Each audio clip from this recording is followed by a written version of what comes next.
The year 2020, the SARS-CoV-2 pandemic swept the world, disrupting supply chains and threatening food security for millions.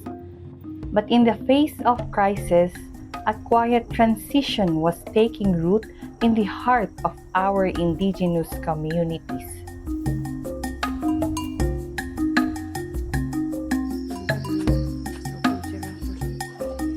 Driven by necessity and a deep connection to their ancestral land, a group of indigenous women came together and formed Bangaan, Fidelisan, Tanulong, Aguid, Madongo, Pide Farmers Association. They found strength and resilience in a tradition passed down through generations, the organic agriculture.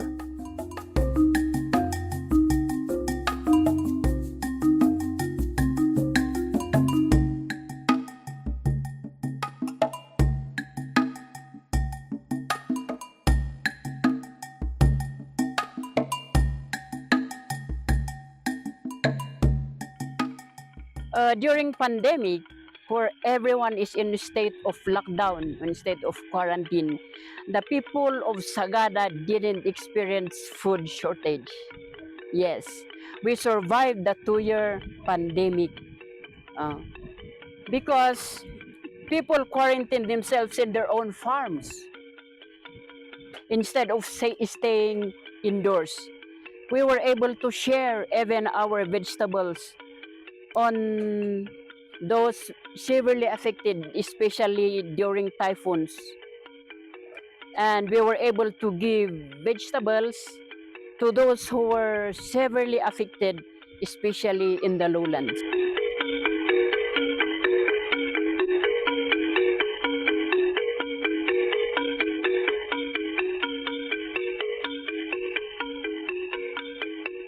Our group advocates organic and sustainable farming.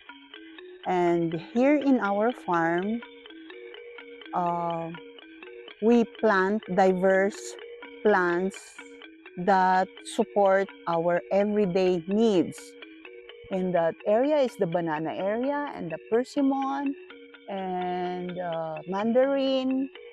So in some small patches or in between, I plant some beans or cocomelon or like the ginger. They are in container pots.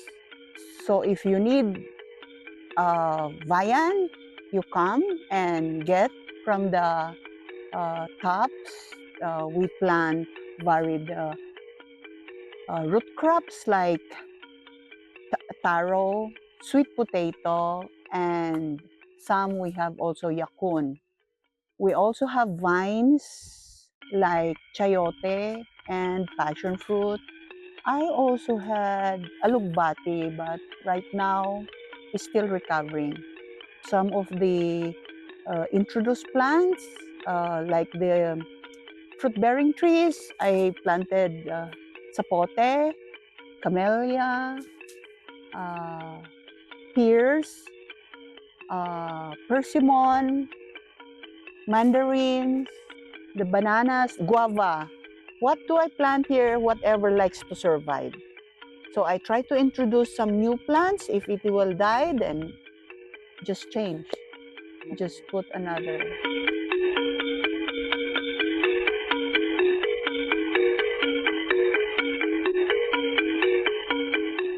We can also produce safe food even in rooftop gardens and in small gardens, backyard gardens. We grow quality, high-value products. These are very useful because we don't buy vegetables. So farming is the best thing, best way for we are eating safe food, chemical-free. Safe food like vegetables and fruits. And we sell extra extra harvests and have income.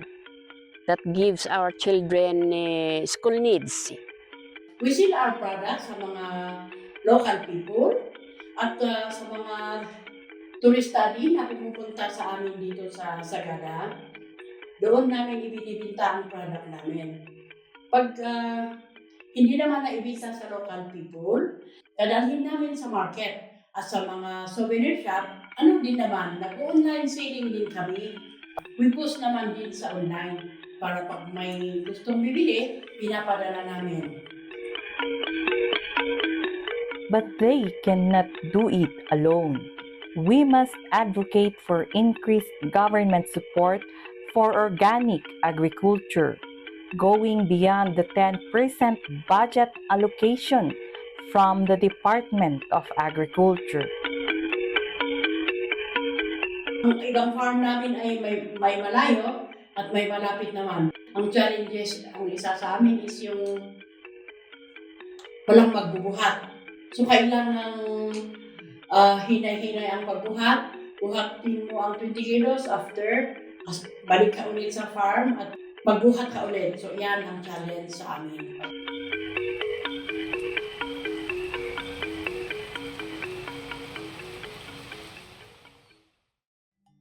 Farmers face challenges of natural hazards like torrential rains and numerous typhoons, droughts, and pests. Yet, BFTAMPFA stand with creativity, combining new farming innovations with traditional wisdom that serves as a key to sustainable farming and food security, wherein they grow high-quality products from their rooftop and their backyard. Mutual support and cooperation, or ububu, became stronger within the association.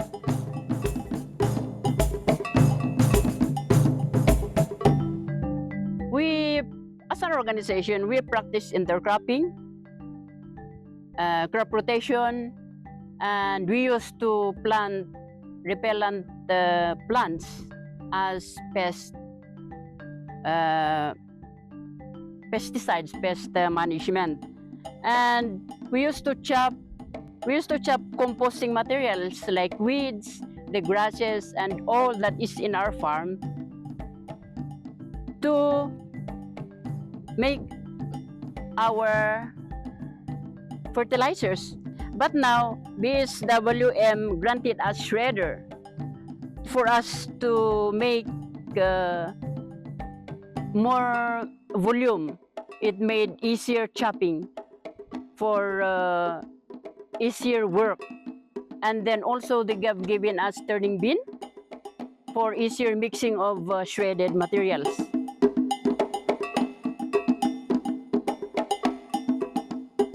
And so before, we used to apply synthetic fertilizers like Gibol 14, urea, and sulfate, because we have copied that. The Department of Agriculture introduced those for better practices. But then we learned that they deplete our soil and it is toxic. They are producing toxic and harmful to environment and of course for people.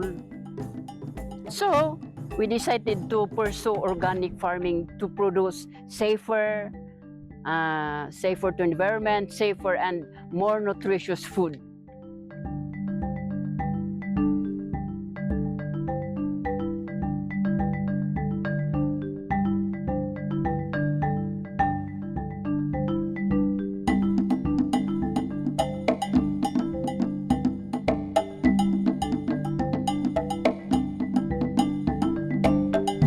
We focus on organic and sustainable farming to regenerate the richness of the soil, and which the synthetic fertilizers had depleted. We do traditional composting passed by our ancestors and from trainings like fertilizer making, such as fermented fertilizers. Oh, I introduced also alnus. That is not a fruit-bearing tree, but it is a nitrogen-fixing tree that helps to give fertilizers in our farm. As for the fertilizers, we use manure. The manure from our animals really made the soil here far better than it was before. Why this kind of setup is because we're trying to diversify in order for the natural cycle to avoid the pests and everything. I cannot use insecticides here because the chickens are roaming around. Now they are resting because it's very hot, but they're there and they're freely coming here. As for pest management, we also introduce several herbs like rosemary, ginger, thyme, lavender, turmeric. What else do I have?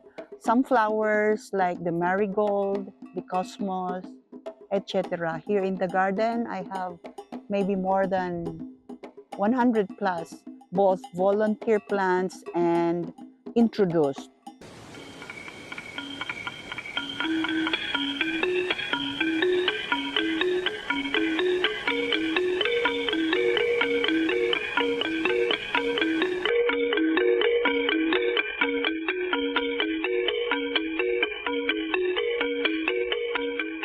This wasn't just a return to the past. It was a fusion of ancient wisdom and modern science. They wove together traditional knowledge with new techniques, creating a model that is both timeless and innovative.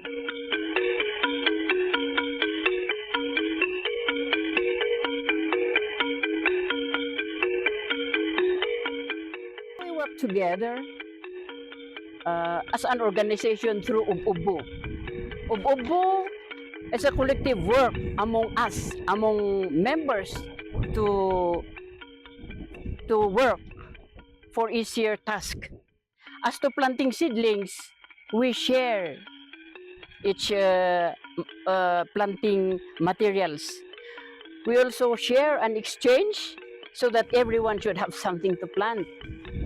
Should there be landslide during typhoons, should there be problems in our farms, we help each other for, of course, free of labor. That is the message of the essence of Ububu. And we lift each other in times of pandemic and disaster. We should maintain our indigenous practices of Ububu and gratis or labor exchange or free labor. Yes, so that no one will be left behind and no work left undone.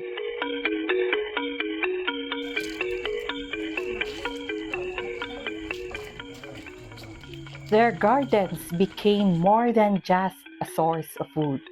They became a testament to what is possible.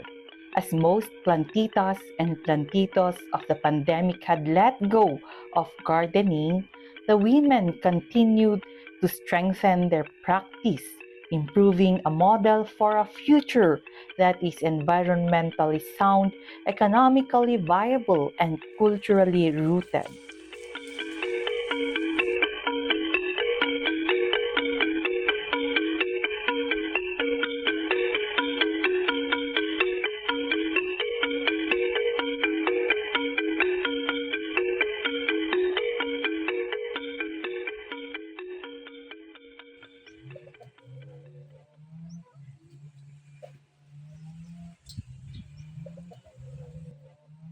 Our best way to inspire farmers and youth through trainings and organic farming and educational tours.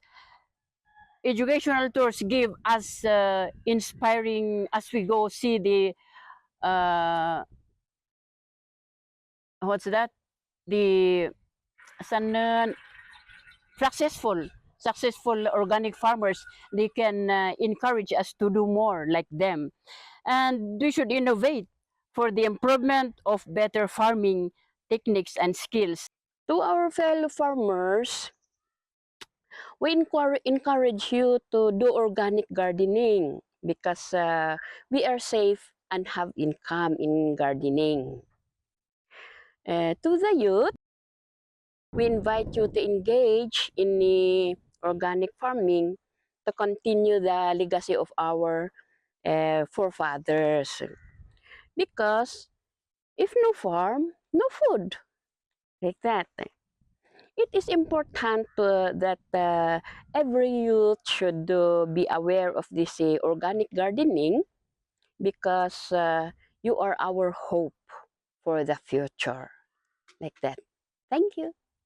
My message to all the other farmers is first and foremost to enjoy what you do. You enjoy it, and then you will not feel the tiredness. And then try to plant what is uh, prolific in the garden. It's not because it's trending, but you plant what is suited to the environment. For the youth, it's very, very refreshing to work with the land, especially if you see that your plants are growing well and you are insured of food. There's no problem. People say the vegetables are very, very expensive, but if you are a farmer, there's no way that your vegetables are expensive because it's there for free. So there's food security in being a farmer. Even if inflation occurs, even if the city folks will go piling to form a line for ration of rice, let's go plant pa more, let's observe organic. Organic farming actually is easier than relying on insecticide because with organic farming, you can easily pick and eat what is inside the garden. The soil is far not dangerous than having those bad chemicals around. Today, BFTAMPFA has grown their influence by training young people in organic farming. As we move forward in the United Nations Decade of Family Farming, may this story inspire us to advocate food production that supports environment, health, and community well-being. We must invest in these practices and our communities. Let us support organic agriculture. Let us support sustainable future. This is the essence of inspiring growth.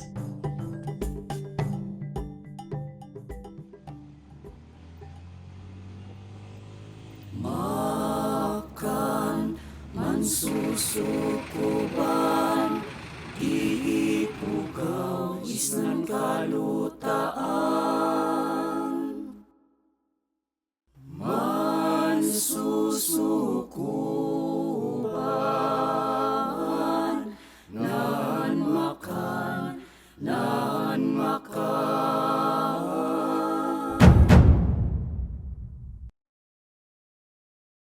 Nusik an makaisa ni ke, adu ay makan isnan bay mo. Iyong isam nan sa gugong mo, no maid gapo-gapo. Makan mansusukuban, di ipugaw isnan kalutaan. Mansusukuban, nan makan.